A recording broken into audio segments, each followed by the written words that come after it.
Bom dia, boa tarde, boa noite a todos. Eu sou o professor Afonso Henrique, do Pré-Vestibular Social da Prefeitura Municipal de Macaé, e hoje vamos fazer uma videoaula na correção do simulado de História de Alta e Baixa Idade Média. Começamos então pela Alta Idade Média, e envolvendo as questões do Enem. E a primeira questão é do Enem de 2014 e diz assim: sou uma pobre e velha mulher, muito ignorante, que nem sabe ler. Mostraram-me na igreja da minha terra um paraíso com harpas pintado e o inferno onde fervem almas danadas. Um enche-me de júbilo, o outro me aterra. Esse é um trecho de um livro da história, chamado História da Arte, de 1999. Os versos do poeta francês François Villon fazem referência às imagens presentes nos templos católicos medievais. Nesse contexto, as imagens eram usadas com o objetivo de: letra A, refinar o gosto dos cristãos; letra B, incorporar ideias heréticas; letra C, educar os fiéis através do olhar; letra D, divulgar a genialidade dos artistas católicos; e letra E, valorizar esteticamente os templos religiosos. Na Idade Média, um dos locais de reunião de público eram as igrejas. E as igrejas serviam para ensinar aos fiéis os perigos da prática imperfeita da religião e os benefícios adquiridos a partir da boa prática. Afinal de contas, a Igreja Católica se associava à nobreza na ideia de que aquela sociedade medieval era perfeita para eles, porque eles estavam no topo dessa sociedade. Na pirâmide social, eles se encontravam numa posição bem privilegiada. Então, o trecho, um paraíso com harpas pintado e o inferno onde fervem almas danadas, um enche-me de júbilo, o outro me aterra, é a prova disso, de que a ideia de se comportar devidamente, sem questionamentos, nessa sociedade, era uma forma de se manter no caminho do céu. Então, essa atitude é uma atitude de educação, de informação aos fiéis. Dessa forma, a resposta correta é a letra C: educar os fiéis através do olhar. A letra A diz assim: refinar o gosto dos cristãos. As imagens, mesmo que artísticas, mesmo que como obra de arte, não buscava nesse contexto que as pessoas tivessem gosto refinado, até porque a cultura do momento não envolvia o requinte de gosto, de admiração pela arte para todas as pessoas. A letra B diz assim: incorporar os ideais heréticos. A heresia constava de um questionamento aos dogmas católicos nesse momento. Logicamente, não é esse o objetivo de um texto como esse que apresenta o céu e o inferno. A letra D está errada porque diz assim: divulgar a genialidade dos artistas católicos. A maioria dos camponeses que frequentam a igreja, que é a maioria da população, esses não têm nenhum interesse pela arte na Idade Média. E a letra A, valorizar esteticamente os templos religiosos. A ideia é que os templos sejam um local onde os católicos, os camponeses, as pessoas se sintam confortáveis, se sintam abençoadas, se sintam protegidas e não esteticamente acolhidas. Então, por isso ela está errada. A questão de número 2, que foi aplicada no Enem de 2019, portanto no ano passado, diz o seguinte: o cristianismo incorporou antigas práticas relativas ao fogo para criar uma festa sincrética. A Igreja retomou a distância de 6 meses entre o nascimento de Cristo e João Batista e instituiu a data de comemoração a este último de tal maneira que as festas do solstício de verão europeu, com suas tradicionais fogueiras, se tornaram fogueiras de São João. A festa do fogo da luz, no entanto, não foi imediatamente associada a São João Batista. Na Baixa Idade Média, algumas práticas tradicionais da festa, como banhos, danças e cantos, foram perseguidas por monges e bispos. A partir do Concílio de Trento, 1545 a 1563, a Igreja resolveu adotar celebrações em torno do fogo e associá-las à doutrina cristã. Essa é uma citação adaptada de um texto publicado na revista Antropológicas, que tem o título Devoção e Diversão, expressões contemporâneas de festas e santos católicos. Com o objetivo de fortalecer a instituição mencionada no texto, adotou as práticas descritas, que consistem em, letra A, promoção de atos ecumênicos. Letra B, fomento de orientação bíblica. Letra C, apropriação de cerimônias seculares. Letra D, retomada de ensinamentos apostólicos. Letra E, ressignificação de rituais fundamentalistas. Bom, depois que o cristianismo é adotado como religião oficial na Europa Ocidental, principalmente a partir do início do feudalismo, lá pelo século V, a Igreja Católica, diante da necessidade de converter os pagãos à nova religião, acaba por sincretizar, acaba por misturar, acaba por agregar celebrações seculares dos antigos povos ditos bárbaros aos ritos da Igreja Católica.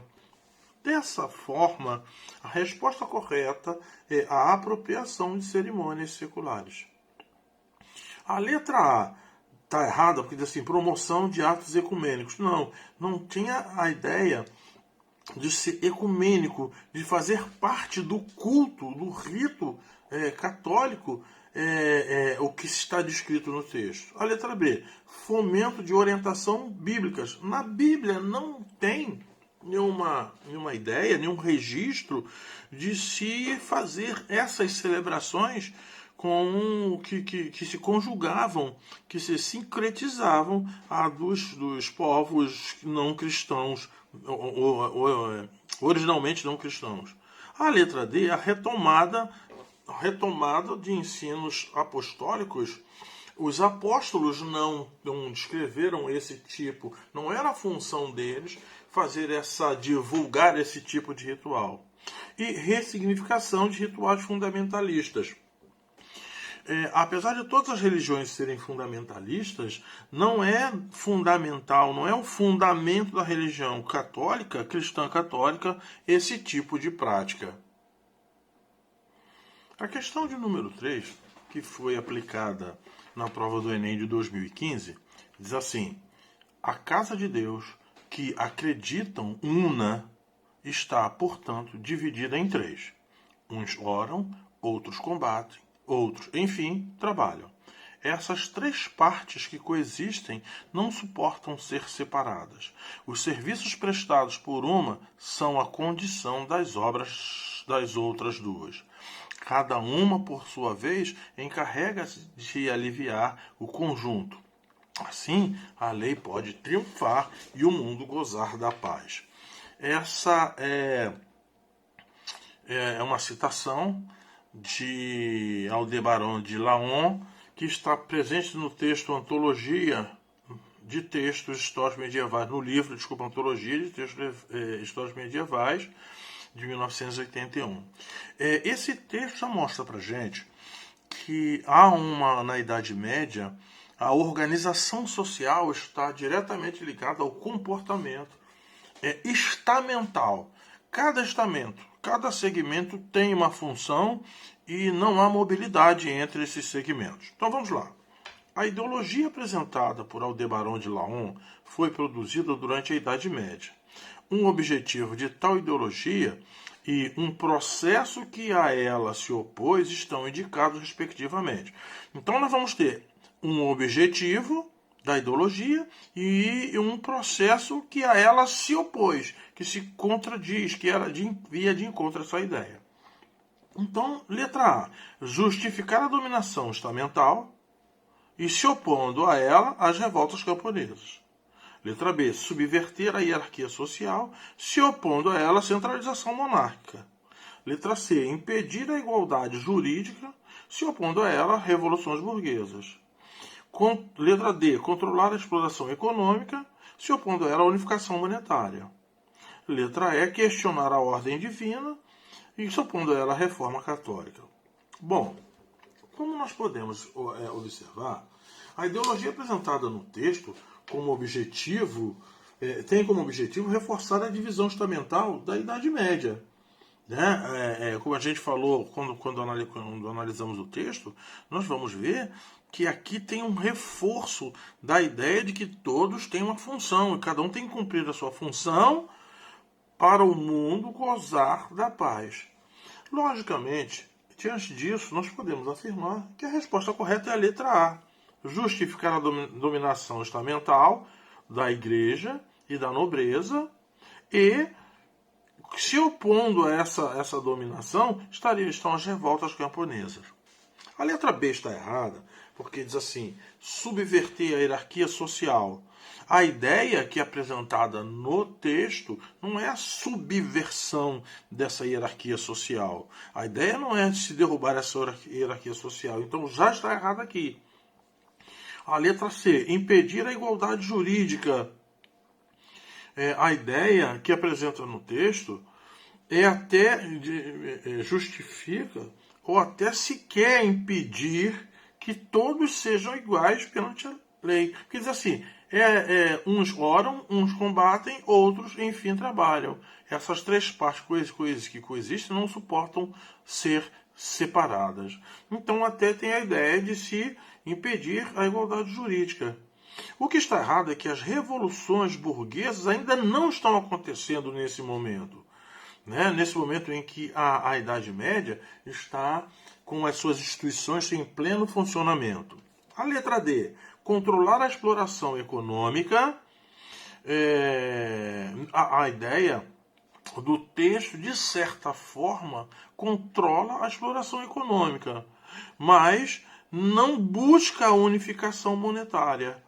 Não há a necessidade, os senhores feudais não querem que haja uma moeda única, porque quem controlar essa moeda única irá controlar o poder que está descentralizado na Idade Média. A letra E está errada porque questionar a ordem divina. Não, ao contrário, o texto mostra uma ordem estabelecida de acordo com a religião, então já está errada. A questão de número 4, que foi usada no Enem de 2015, diz assim, apresenta uma imagem para a gente e fala que esse é um calendário medieval do século XV.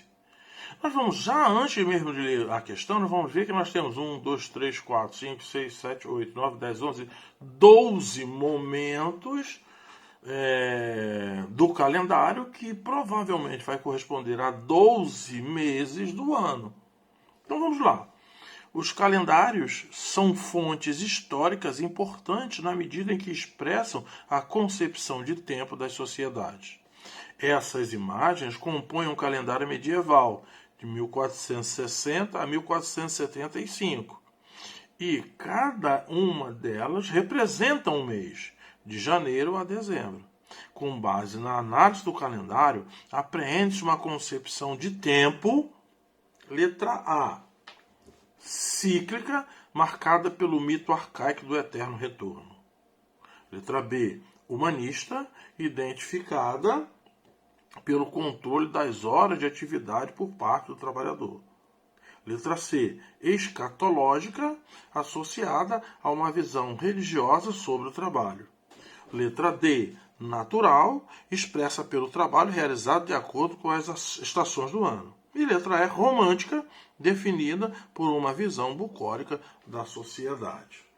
Bom, pelas imagens, dá para se notar que os homens medievais contavam seu tempo através dos ciclos agrícolas. Reparem que todos eles têm um quê do campo, da agricultura, da colheita, né? E denotando assim uma concepção de tempo natural, que quem determinava o tempo era a natureza. Dessa forma, a resposta correta é a letra D, natural expressa pelo trabalho realizado de acordo com as estações do ano. A letra A está errada porque diz assim, cíclica, ou quer dizer, através de um ciclo que sempre retorna, sempre recomeça. Geralmente os calendários são assim, mas não é o caso aqui, porque eles dependem das forças da natureza. Então está errada. Letra B, humanista. Já podemos entender que aqui não se valoriza a condição do homem. Não é o homem que determina esse calendário, e sim a natureza que estabelece os ciclos, os tempos, a forma de marcação do tempo, identificada pelo controle das horas de atividade pelo trabalhador. Então está errada. Não é o trabalhador o centro desse calendário, é a natureza. Letra C, escatológica, associada a uma visão religiosa sobre o trabalho. Essa expressão escatológica significa sobre a criação, a determinação da criação do mundo, do universo por Deus, a forma como Deus criou todas as coisas.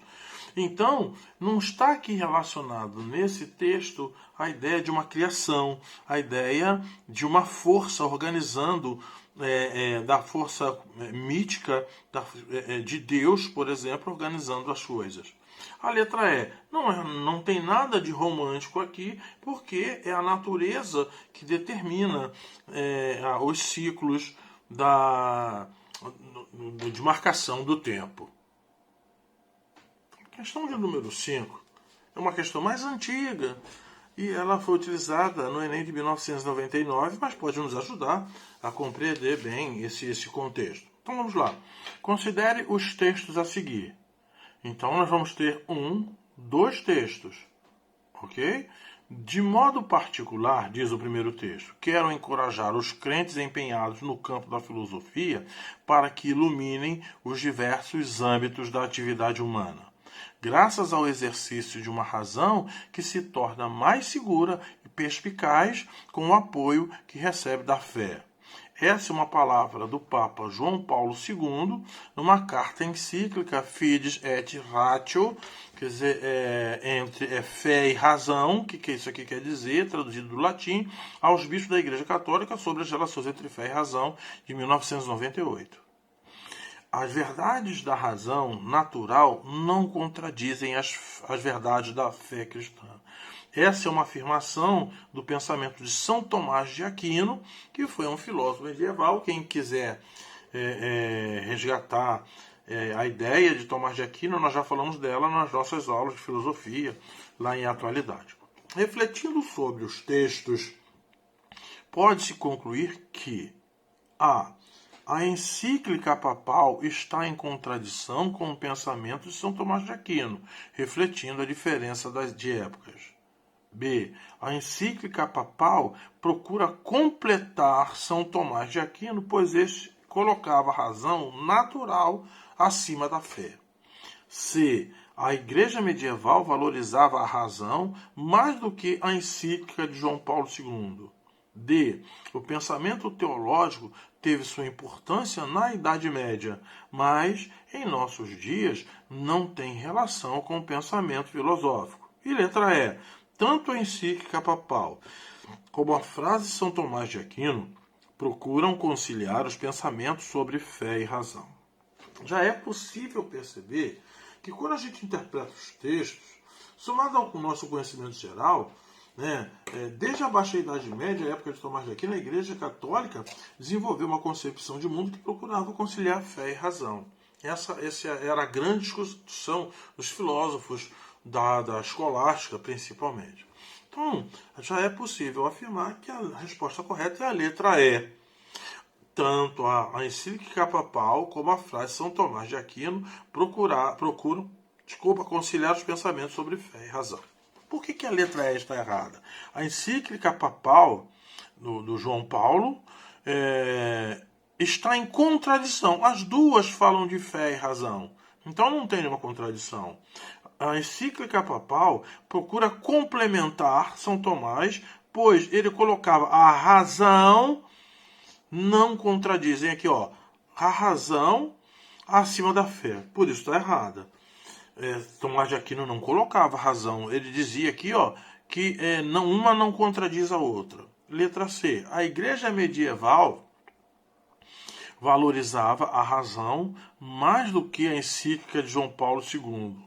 Não, as duas reforçam a relação harmoniosa entre fé e razão. Letra D.